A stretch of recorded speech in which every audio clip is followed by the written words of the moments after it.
चलो स्क्रीनशॉट ले लिया होगा। चलो और टेंजेंट समझ लेते हैं, टेंजेंट की क्या प्रॉपर्टीज होती हैं। 3-4 ही प्रॉपर्टी होती हैं जो हमारे लिए इंपॉर्टेंट है, उसको सीख लेते हैं, ज्यादा कठिन टेंजेंट नहीं पढ़ना है, ठीक है ना।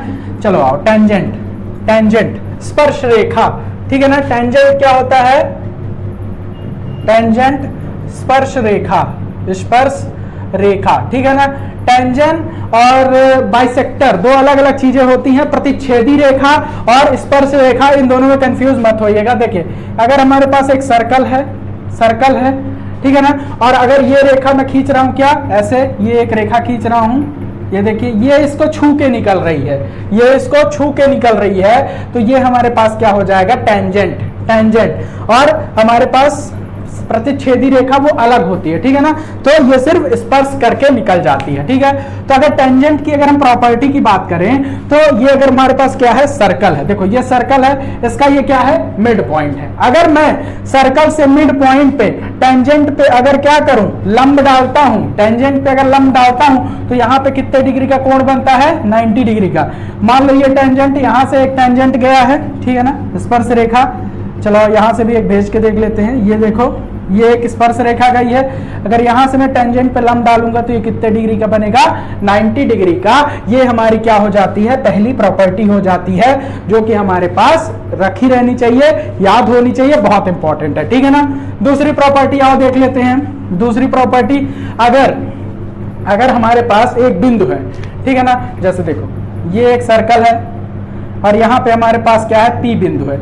यहां से मैंने दो टेंजेंट डाले, एक ये टेंजेंट और एक ये टेंजेंट, ठीक है ना।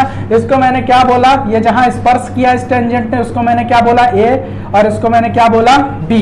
तो इसकी प्रॉपर्टी हमारे पास क्या होती है, जब कभी भी एक पॉइंट से दो टेंजेंट डाले जाते हैं किसी सर्कल पर, ठीक है ना, तो वो दोनों आपस में क्या होते हैं, इक्वल होते हैं। तो हमारे पास क्या हो जाएगा, P A is equal to P B, ये हमारे पास हो गई, ठीक है ना। अब देखो पहला केस तो ये हो गया, पहला केस ये हो गया। दूसरा केस हमारे पास क्या है, अगर ये टेंजेंट ऐसे ना जाके कैसे चला जाए, अब दूसरी प्रॉपर्टी बता रहा हूं, ठीक है ना। ये टेंजेंट ऐसे ना जाके अब कैसे जाए, इसके अंदर से चला जाए। अब ये टेंजेंट नहीं रह गया, ये देखो अब ये लाइन हो गई, ठीक है ना। अब ये लाइन इसको क्या कर रही है, कट कर रही है, कहां पे, ए पे और बी पे कट कर रही है, ठीक है ना। ए पे और बी पे हमारे पास क्या कर रही है, कट कर रही है। तो अब इसको हम कैसे करेंगे, अब इसके लिए क्या प्रॉपर्टी है, ये प्रॉपर्टी मैं बिठा देता हूं, ये पिछले डायग्राम के लिए थी, ठीक है ना।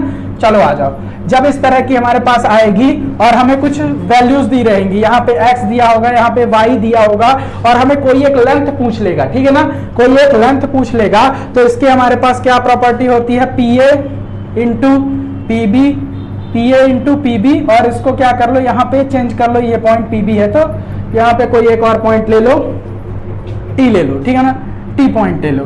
तो P A into P B is equal to हमारे पास कितना हो जाएगा, पी टी स्क्वायर। इसको हम क्या लिख सकते हैं, P T is equal to under root P A और पी बी, ये भी आप इसको लिख सकते हो, ठीक है ना, ठीक है। चलो इतना हो गया, ये हमारे पास दूसरे नंबर की प्रॉपर्टी हो गई, ठीक है।